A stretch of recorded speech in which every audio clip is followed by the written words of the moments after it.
Today on Drawbli, we are looking at the art of Andrea Cofrancesco, otherwise known as @AndrewCockroach on the socials.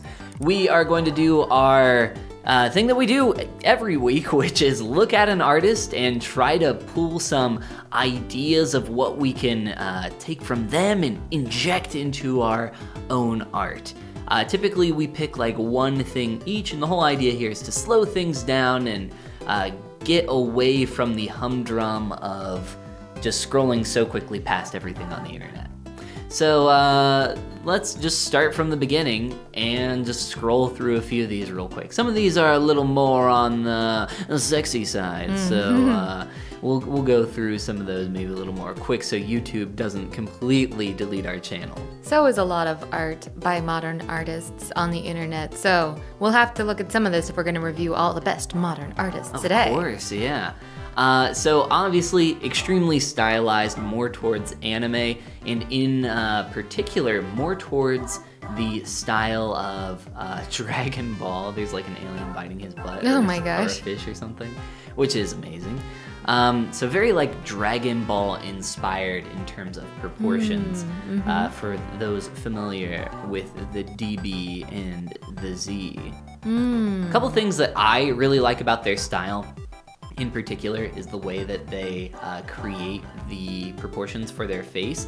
It's extremely specific, and I know this because I have attempted to just draw the basic proportions of a couple of these faces, and even if it's slightly off, it looks completely different. It's funny you mention that because that's what I thought of immediately when you pulled up this artist who, you know, has more of an anime face style.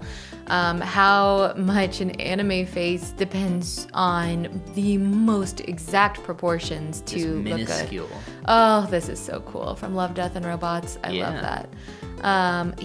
So it'll be really interesting to see what you learn. Now, beyond that even though, like the slight touch of realism to the eyeballs, you do see like a gradient as if they've like applied some spherical shading to the eyeballs, which I think... I don't know if I'd call that realism, but yeah, a little bit of slight gradated touch of that. shading. Yeah.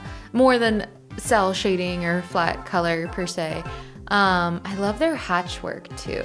Oh yeah, absolutely. Yeah, that's awesome. I'm sure that takes a lot of time to do that. I love their color use. Their colors are so fun and vibrant. Their poses, their proportions are awesome. They're just brave and bold. And So brave, so bold, and Andrea. One thing I want to mention here about this course is it is on a website called Colosso. He actually has a couple courses. There's one on 21 Draw as well that's, I think, like $12 and a lot cheaper. The Colosso one is well over $100. But either way, so far I have gone through a very minimal amount of the course content. I will say it is very good up to this point, but the platform that it is on, Colosso, is a dumpster fire. And for that reason alone, it is very hard for me to recommend. But the actual course content, extremely good. The video player and the UI and everything for this thing crashes all the time. It freezes. I have to restart it all the time. Like it's really hard to get through. But the actual teaching and course content, so far, 2 thumbs up. Oh, I love this bicycle. I love the shoes they've done. This is actually a good one to stop on because there is a bike that has, you know, like we can really see his particular style elements come through here. Like just the way he's done his coloring and shading. Yeah, very hard-edged, cell-shaded, like forms here on the bike. I like the gold rim on the inner rim of the bike. How they've done their metal rendering there. It's simple, but it communicates. Yeah, the tires are so, like complex, honestly, creating that tread. It looks so cool. Yeah, that's awesome. Oh, here's another bike. Obviously, this one being a lot more simplified. They were like, I'm not doing tread again. So he goes back and forth a lot if you look through these between shading stuff, using that cross hatching kind of technique, and then flat, like completely flat. I wonder if that's just like a decision they make based on how much they want to like fully render out a piece, or if they don't mind them being flat. I don't know, but like obviously this is completely flat, The only thing giving it any kind of shading is the like dark, like black areas for the inside of this tent or palanquin, maybe.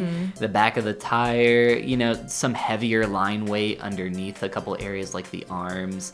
Like that's really it. But then you look at this and it's, there's tons of shading going on, and specifically a lot of cell shading, which is like those really hard transitional edges, like 2-step, 3-step kind of thing. Yeah, definitely. And I'm honestly I really like both of them. It's kind of hard to just pick one. Both styles, both like the flat and the... Yeah, like this definitely has some like soft shadows on it.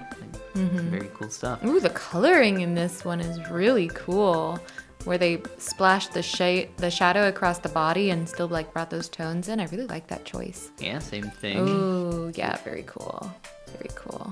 Yeah, so for me, the one thing that I actually want to take away from Andrew, as well as just, this artist adventure, as we like to call them, is actually a lot to do with their lines. And, just how simple they... we should actually start this one from the beginning, because this is supposed to be... I was looking at this earlier. The story of a lady and her bodyguard, so it progresses through a little tale here, which would be so fun to do. It would be so fun to illustrate like a short story. We have a friend who writes short stories, and if I ever get really good at this, I really want to just illustrate one of his short stories because they're so good. So here's a really good example of what I was talking about with his lines, which is take a look at the lines here on the sword, where he has like this thin line running down the length of it, but in a few areas he's got like these just thicker lines, like these thicker brush strokes going on that really help to give it some extra dimensionality and texture. And it's kind of hard for me to explain unless I point out like really specific instances of it. But it's like messy, and it's also somehow controlled. It looks very organic. Yeah, maybe that's a better word for it. Being created with like a fine tip marker or pencil or pen a lot more easily than I can imagine creating that in, say, like Procreate right off the bat. But yeah, I really like this. Oh, this story is so good. He fights the bad guy to save her. He fights the bad guy. I think this is a guy from Street Fighter, if I'm not mistaken. Oh, yeah? He's like a stretchy Gumby boy. Awesome. I don't remember his name. He does like Street Fighter, apparently. Is there anything in particular that jumps out to you, whether that be shapes, proportions, lines, colors, shading? I know you mentioned the cross-hatching. Yeah, definitely the cross-hatching, proportions. Something I've been talking about is wanting to be a little bit bolder about pushing proportions. So definitely an artist worth looking at if you're interested in learning about that. And I just absolutely adore their color work. Like everything about the way they've done color is incredible. Yeah, nothing looks much. It all looks so cohesive, and yet there's so many colors. I love that. And how do you do it, Mr. Cockroach? How? And how many hundreds and hundreds of shoes do you think he's drawn to draw my God. Shoes that well? Okay, so watching him draw is like watching a wizard work. It's insane. It's insane how fast he is. You can tell these are some of the characters that he creates during the course. Speaking of Colosso, for those interested in checking out the course. Andrea, very good teacher. But yeah, watching him draw these characters and whole cloth design this one, which is the one I saw recently, from his brain, I'm like, what are you, like, how? You've obviously done this so many times. Right. Oh my gosh. Absolutely insane. Yeah, there's a couple color variations here. Oh, no, wait, maybe that's on the next one. I've looked through so many of these. Oh, yeah. But yeah, I think those are two really good takeaways in general, those proportions and that line work. I mean, there's so much to learn here from Andrew Cockroach. Definitely go give him a follow over on Instagram if you're not following them already. Check out some more of their artwork. And if you have a cool thing that you notice here that maybe we didn't, comment it below or let us know of an artist we should look at in the future. And of course, hit that subscribe button if you are new around here. And share your work on Instagram using the hashtag Drawbli so we can see it. And this is the part where we say goodbye. Goomba. I'm so excited for you to take this course. I'm so excited to take this course. You have to teach me what you learn. Or they could teach you what they've learned. I could take the course too.